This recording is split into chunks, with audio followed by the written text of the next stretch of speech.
ನಮಸ್ಕಾರ ವೀಕ್ಷಕರಿಗೆ, ND plus ವಾರ್ತೆಗೆ ಸ್ವಾಗತ. ಸುಪಾರ್ ರಾಮನಗರದಲ್ಲಿ ಶಿಕ್ಷಣ ಇಲಾಖೆಯ ನಿರ್ಲಕ್ಷ್ಯ. 2 ಶಾಲೆಗೆ 800 ಮಕ್ಕಳು, ಒಬ್ಬ ದೈಹಿಕ ಶಿಕ್ಷಕರು ಇಲ್ಲ. ಉತ್ತರ ಕನ್ನಡ ಜಿಲ್ಲೆಯ ಜೊಯ್ಡಾ ತಾಲೂಕಿನ ಸುಪಾ ಮುಳುಗಡೆಯಿಂದ ನಿರಾಶ್ರಿತರಾದವರು ತಮ್ಮ ಮಕ್ಕಳನ್ನು ರಾಮನಗರದ ಸರ್ಕಾರಿ ಶಾಲೆಗೆ ಸೇರಿಸಿದ್ದಾರೆ. ಆಘಾತಕಾರಿ ಸುದ್ದಿ ಏನೆಂದರೆ, ಇಲ್ಲಿನ 2 ಸರ್ಕಾರಿ ಶಾಲೆಗಳಲ್ಲಿ ಒಬ್ಬ ದೈಹಿಕ ಶಿಕ್ಷಕ ಕೂಡ ಇಲ್ಲದೆ 800ಕ್ಕೂ ಹೆಚ್ಚು ಮಕ್ಕಳ ದೈಹಿಕ ಶಿಕ್ಷಣ ಸ್ಥಗಿತಗೊಂಡಿದೆ. 14 ವರ್ಷದ ಹಿಂದೆ 2 ದೈಹಿಕ ಶಿಕ್ಷಕರು ಇದ್ದರು.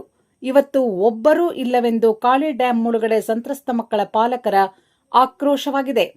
ಈ ಹಿಂದೆ ಸರ್ಕಾರಿ ಮಾದರಿ ಹಿರಿಯ ಪ್ರಾಥಮಿಕ ಶಾಲೆಯಲ್ಲಿ ಪ್ರೇಮಾನಂದ್ ಗಡ್ಕರ್ ಹಾಗೂ ಸರ್ಕಾರಿ ಪ್ರೌಢಶಾಲೆಯಲ್ಲಿ ವಿಷ್ಣು ನಾರಾಯಣ್ ಹೆಬ್ಬಾರ್ ಇಬ್ಬರು ನಿವೃತ್ತಿ ಹೊಂದಿ 14 ವರ್ಷ ಕಳೆದರೂ ಶಿಕ್ಷಣ ಇಲಾಖೆ ಈ 2 ಹುದ್ದೆಗಳನ್ನು ಭರ್ತಿ ಮಾಡದೆ ನಿರ್ಲಕ್ಷ್ಯ ತೋರಿದೆ.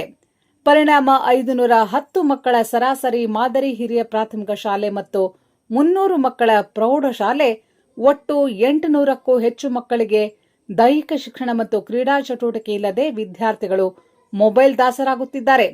ವಿಶೇಷವೇನೆಂದರೆ, ಈ ಶೈಕ್ಷಣಿಕ ವರ್ಷದಲ್ಲಿ ಶಾಲೆಗೆ ಕ್ರೀಡಾ ಅನುದಾನ ಬಂದಿದ್ದರೂ ಆಟ ಆಡಿಸಲು ಗುರುಗಳೇ ಇಲ್ಲದೆ ಅನುದಾನ ವಾಪಸ್ ಹೋಗುವ ಭೀತಿ ಎದುರಾಗಿದೆ. ಆರ್ಟಿಇ ಕಾಯ್ದೆ ಪ್ರಕಾರ 100 ಮಕ್ಕಳಿಗೆ ಒಬ್ಬ ದೈಹಿಕ ಶಿಕ್ಷಕ ಕಡ್ಡಾಯ. ಆದರೆ ಒಬ್ಬರೂ ದೈಹಿಕ ಶಿಕ್ಷಕರಿಲ್ಲ. ಇವರೆಲ್ಲ ಕಾಳಿ ಡ್ಯಾಂ ಮುಳುಗಡೆ ಸಂತ್ರಸ್ತರ ಮಕ್ಕಳು. ನಮ್ಮ ಪೂರ್ವಜರ ಜಮೀನು ಮುಳುಗಡೆಗೆ ಹೋಯಿತು. ಈಗ ನಮ್ಮ ಮಕ್ಕಳ ದೈಹಿಕ ಶಿಕ್ಷಣವನ್ನು ಕಿತ್ತುಕೊಳ್ಳಬೇಡಿ ಎಂದು ಪಾಲಕರ ಪೋಷಕರ ಸಭೆಯಲ್ಲಿ ತಮ್ಮ ಅಳಲನ್ನು ತೋಡಿಕೊಂಡಿದ್ದಾರೆ. ಹಾಗೆ ದೈಹಿಕ ಶಿಕ್ಷಕರನ್ನು ನೇಮಕ ಮಾಡುವಂತೆ ಪಾಲಕರು ಶಾಲಾ ಕಮಿಟಿಗೆ ಒತ್ತಾಯಿಸಿದ್ದಾರೆ.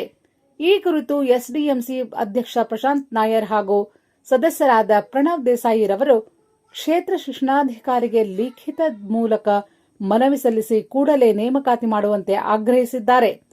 ಹಾಗೆ ನಾವು ಕಲಿತ ಶಾಲೆ ಇದು, ಆಗ 2 ದೈಹಿಕ ಶಿಕ್ಷಕರು ಇದ್ದರು. ಈಗ ನಮ್ಮ ಮಕ್ಕಳಿಗೆ ಯಾಕಿಲ್ಲ? ಅನುದಾನ ಇದೆ, ಮೈದಾನ ಇದೆ, ಗುರುಗಳು ಇಲ್ಲ. ತಕ್ಷಣ ನಮ್ಮ ಶಾಲೆಗೆ ದೈಹಿಕ ಶಿಕ್ಷಕರನ್ನು ನೇಮಕ ಮಾಡಿ ಎಂದು ಶಾಲೆಯ ಹಳೆ ವಿದ್ಯಾರ್ಥಿ ಮಂಜುನಾಥ್ ನಾಯ್ಕ್ ಕೂಡ ಆಗ್ರಹಿಸಿದ್ದಾರೆ. ಈ ಶಾಲೆಗೆ ದೈಹಿಕ ಶಿಕ್ಷಕರು ಇಲ್ಲ. ನನ್ನ ಲೆಕ್ಕ ಪ್ರಕಾರ 10 ವರ್ಷ ಹಿಂದೆ ಒಂದು ದೈಹಿಕ ಶಿಕ್ಷಕರು ಇದ್ರು, ಗಡ್ಕರ್ ಸರ್ ಅಂತ ಒಳ್ಳೆಯರಿದ್ದರು.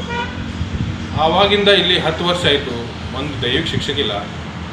ಹುಡುಗರಿಗೆ ಭಾಳ ತೊಂದರೆ ಆಗ್ತಾ ಇದೆ. ಅಂದರೆ ಅವರಿಗೆ ಫಿಟ್ನೆಸ್ಸೇ ಇಲ್ಲ ನನ್ನ ಲೆಕ್ಕ ಪ್ರಕಾರ. ಅದು ಒಂದು ದೈಹಿಕ ಶಿಕ್ಷಕ ಇದ್ದರೆ ಅವರಿಗೆ ಒಂದು ಫಿಟ್ನೆಸ್ಸು, ಆಟ ಆಡಲಿಕ್ಕೆ, ಕಬಡ್ಡಿ ಏನು, ಖೋ ಖೋ ಏನು, ಅದರ ಪ್ರಕಾರ ಅದರದ ರೂಲ್ಸ್ ಆ್ಯಂಡ್ ರೆಗ್ಯುಲೇಷನ್ಸ್ ಹುಡುಗರಿಗೂ ಗೊತ್ತೇ ಆಗ್ತಾ ಇಲ್ಲ. ಅದಕ್ಕೆ ಎಲ್ಲಿ ಹೋದರೂ ನಮ್ಮ ಹುಡುಗರು ಅಷ್ಟು ಮ್ಯಾಚ್ಯೂರ್ಡ್ ಅಂದರೆ ರೂಲ್ಸ್ ರೆಗ್ಯುಲೇಷನ್ ಅವ್ರಿಗೆ ಸ್ವಲ್ಪ ತಿಳಿದೇ ಸೋತು ಬರ್ತಾರೆ. ಅದಕ್ಕೆ ಭಾಳ ವರ್ಷ ಆಯಿತು. ಈ ಶಾಲೆಗೆ ಒಂದು ದೈಹಿಕ ಶಿಕ್ಷಕ ಬೇಕು. ಈಗ ಇಲ್ಲಿಂದ ಹೈಸ್ಕೂಲ್ನಲ್ಲಿ ಹೋದ್ರೂ ಅಲ್ಲಿನೂ ದೈಹಿಕ ಶಿಕ್ಷಕ ಇಲ್ಲ. ಈಗ ದೈಹಿಕ ಶಿಕ್ಷಕ ಇದ್ದರೆ ಹುಡುಗರಿಗೂ ಸ್ವಲ್ಪ ಶಾರೀರಿಕ ಫಿಸಿಕಲ್ ಫಿಟ್ನೆಸ್ ಇರ್ತೈತಿ. ಅದ್ರ ಸಲುವಾಗಿ ನಾ BO ಹತ್ರ ಬೇಡ್ಕೊತೀನಿ, ಒಂದು ದೈಹಿಕ ಶಿಕ್ಷಕ ನೀವು ಗೌರ್ಮೆಂಟ್ ರಿಕ್ವೈರ್ ಮಾಡಲಿಲ್ಲ ಅಂದ್ರೂ ಅತಿಥಿ ದೈಹಿಕ ಶಿಕ್ಷಕ ಅಂತ ಒಂದು ಕೊಟ್ಟರೆ ಭಾಳ ಒಳ್ಳೇದಾಗ್ತೈತಿ. ನಮ್ಮ ಹುಡುಗರು ಜಾಣರು ಇದ್ದಾರೆ, ಹುಷಾರಿದ್ದಾರೆ. ಅವ್ರಿಗೆ ಸ್ವಲ್ಪ ಪ್ರೋತ್ಸಾಹ ಕೊಟ್ಟರೆ ಅವರು ಒಳ್ಳೆ ಮಾಡ್ಬೋದು ಅಂತ ನಮಗೆ ಒಂದು ಅನಿಸಿಕೆ ಇದೆ.